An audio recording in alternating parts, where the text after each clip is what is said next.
Ainda a nossa matéria de amartiologia, a doutrina do pecado, um paralelo entre Cristo e Adão, que a gente já citou, tá? Romanos 5, do verso 12 até o 21, em grau menor, né? 1 Coríntios 15, 21 e 22, enfatizam um nítido paralelo entre Adão e Cristo. Qual é a explicação, digamos, cêntrica desse ponto? Em Adão, toda a humanidade é afetada e se torna pecaminosa. Em Cristo, toda a humanidade agora tem uma solução para seu estado de pecaminosidade. Ou seja, em Adão todos caem.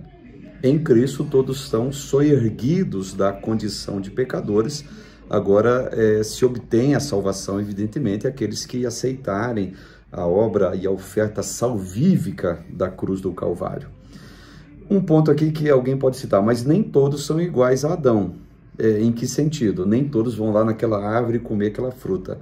Mas todos são pecadores por causa do pecado de Adão. Então, essa questão, evidentemente, ela não se aplica aqui no sentido de que, eu não fiz o que Adão fez, eu fiz um outro pecado.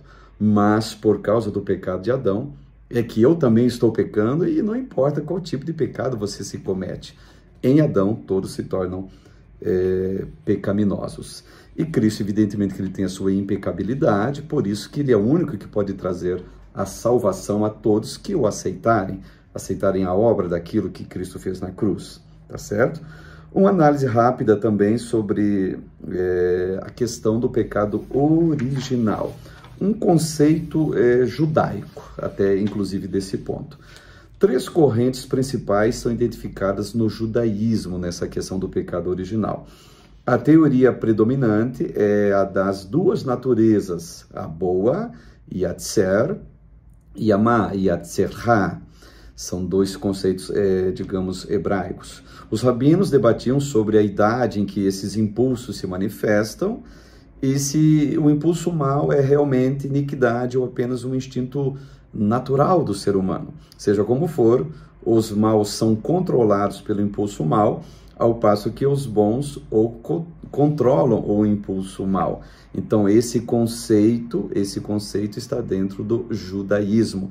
Um lado bom e um lado ruim. É uma espécie de uma dualidade de natureza. E aqui eu me lembro um fato interessante que o Lutero citava. O Lutero citava o seguinte, olha, eu pensei que o velho homem, ele tinha morrido nas águas do batismo, mas eu descobri que o desgraçado sabia nadar. O que ele está dizendo? Que mesmo depois que você é batizado, mesmo depois que você é crente agora em Cristo Jesus, você ainda continua sendo pecador. Ou seja, tem um lado bom e um lado ruim dentro de você. Tem aquela natureza que diz, não, eu quero fazer as coisas boas. Paulo sofria disso no bom sentido. Romanos capítulo 7, ele explica isso. Paulo também cita aos Gálatas dizendo o seguinte, olha, a carne milita contra o espírito e o espírito milita contra a carne, ou seja, um ou outro está se opondo. Não deixa de ser o lado bom e o lado ruim dessa natureza humana, tá certo? E tem outros conceitos também que vão tratar a questão dos pecados, tais como o agnosticismo, o pelagianismo, o semi-pelagianismo, a transmissão natural ou genética, não vou tratar desses assuntos em detalhes agora, a imputação mediada também. A imputação mediada entende que Deus imputou culpa aos descendentes de Adão por meios indiretos ou mediados. O pecado de Adão o fez culpado como castigo. Ou seja, não é que o pecado de Adão me fez culpado. Simplesmente eu sou um descendente dele. Eu sou um ser humano igual a Adão. Então, portanto, se por essa natureza de Adão e de Eva entrou o pecado no mundo, todos que vieram dali, e todos vieram de Adão e de Eva, evidentemente que agora a realidade do pecado é premente em nossas vidas. Tem a questão também do realismo. O que seria? Realismo e o federalismo são as teorias mais importantes. O realismo sustenta que o tecido da alma de todas as pessoas estava real e pessoalmente em Adão. E não deixa de ter uma certa verdade nesse ponto aqui, questão do realismo. A realidade de um Adão pecador também é, evidentemente, a minha realidade. E o que vem a ser o tal do federalismo? Estamos tratando da doutrina de amartiologia, a doutrina do pecado.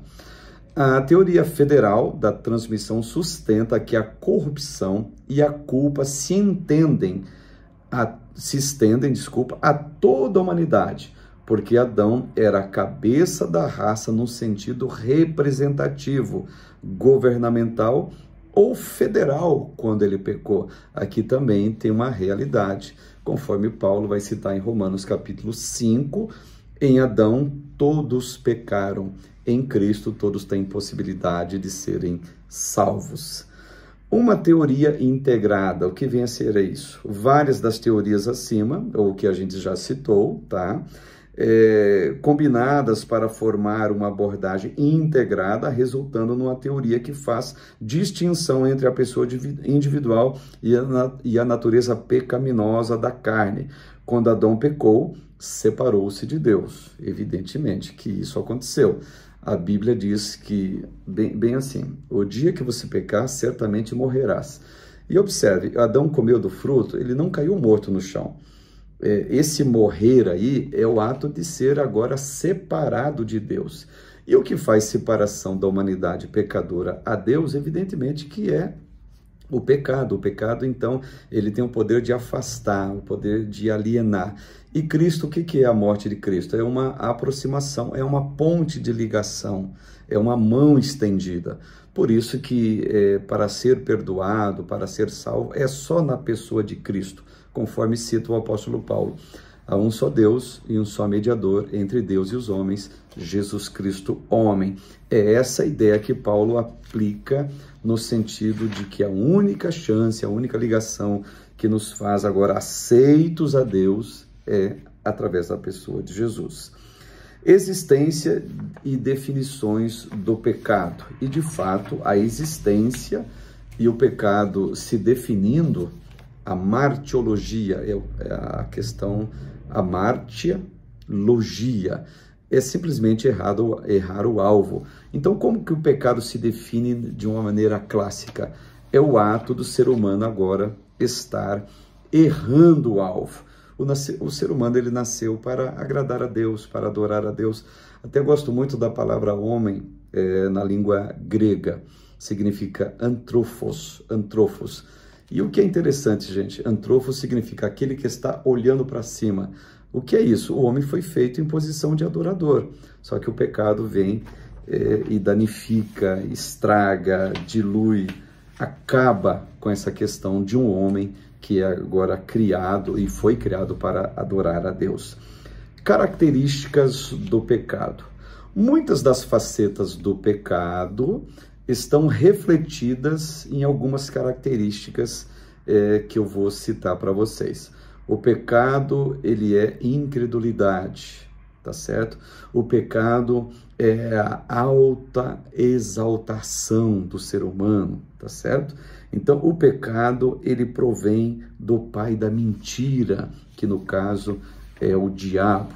Então, o pecado, ele faz separação, o pecado, ele faz paredes, o pecado, ele traz ferrolhos, ele distancia a humanidade. Então, e o pecado, ele tem um salário, que ao final, as pessoas que não quiserem o plano salvífico, gratuito, cheio de graça, de misericórdia, em Cristo Jesus, ao final, esse mesmo pecado vai lhe dar um salário acerca dos que não quiserem romper com ele, porque a Bíblia diz que o salário do pecado é a morte, mas o dom gratuito de Deus é a vida eterna em Cristo Jesus. Força de extensão do pecado. Conforme indicam a totalidade geral do que nós estamos vendo até agora, e o que a gente tem de entendimento acerca do pecado, a extensão do pecado, ela foi profunda, ela foi grande. Ela começa lá em Adão e passa para toda a humanidade, gente. E essa força extensiva do pecado é tão grande. Vou te dar um exemplo. Se a humanidade ficar aqui no planeta mais 1 milhão de anos, 1 bilhão de anos, o pecado ainda estará presente. todo ser humano que nascer de mulher, toda semente de homem e mulher agora, tudo que é originário de um ventre, nasce em estado pecaminoso. A diferença que fez essa distinção só foi Cristo. Por exemplo, eu e você somos semente de homem.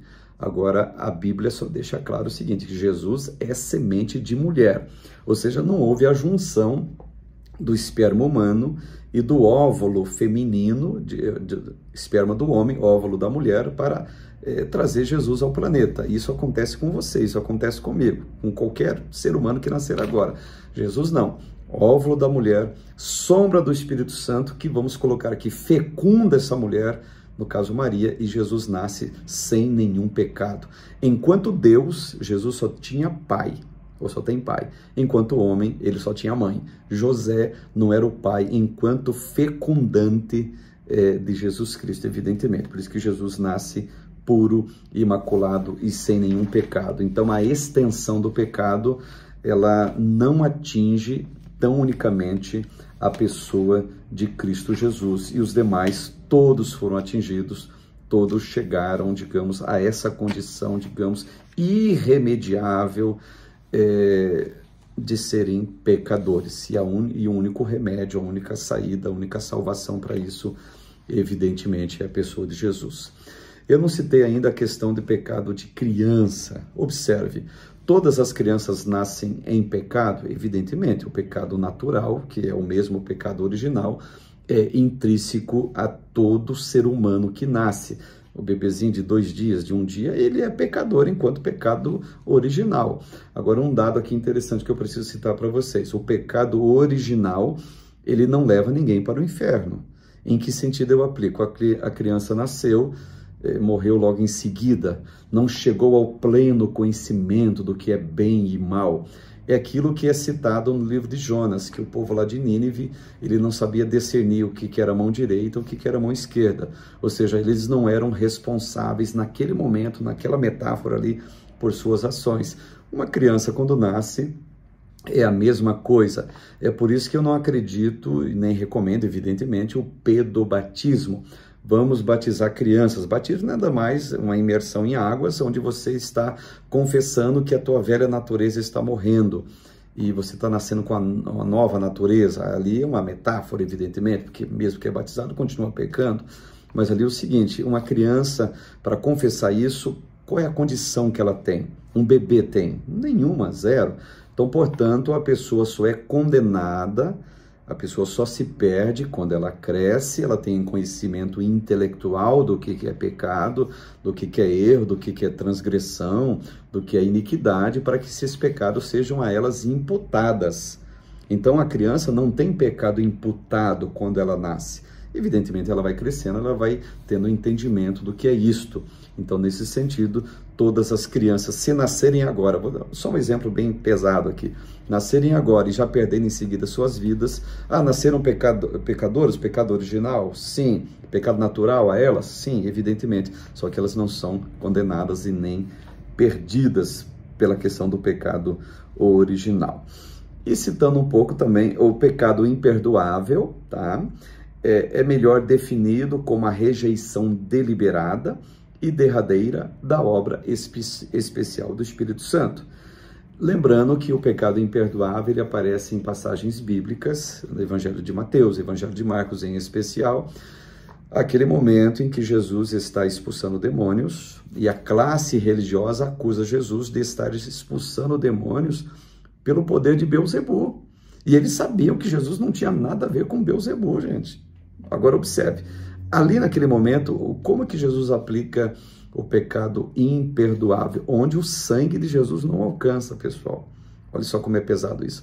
Onde a graça de Jesus também não aborda, tá? Pecado imperdoável é a pessoa atribuir, de maneira consciente, claro, a ação de Deus como sendo a ação de demônios. Este é o famosíssimo pecado imperdoável, a questão da blasfêmia contra o Espírito Santo. Então, nesse sentido, a Bíblia diz que não haverá perdão nem nessa vida e muito menos na próxima vida. Consequências do pecado. Qual a maior consequência do pecado? Então, o pecado, por sua própria natureza, é destrutivo. A gente já descreveu várias questões a forma com que o pecado ele destrói as coisas, destrói tudo, destrói o ser humano, mas a consequência maior do pecado vai ser, evidentemente, o castigo eterno e a exclusão definitiva e final do seu nome no livro da vida. Não o seu, no caso da pessoa que não romper com o pernicioso pecado. Desejo que Deus em Cristo continue abençoando a todos que acompanharam essas singelas observações acerca dessa doutrina que eu não finalizei. É impossível a gente finalizar. Por isso que na primeira aula incentivei vocês a continuarem lendo, a continuarem pesquisando essa matéria interessante que é a martiologia, a doutrina do pecado. Um abraço a todos.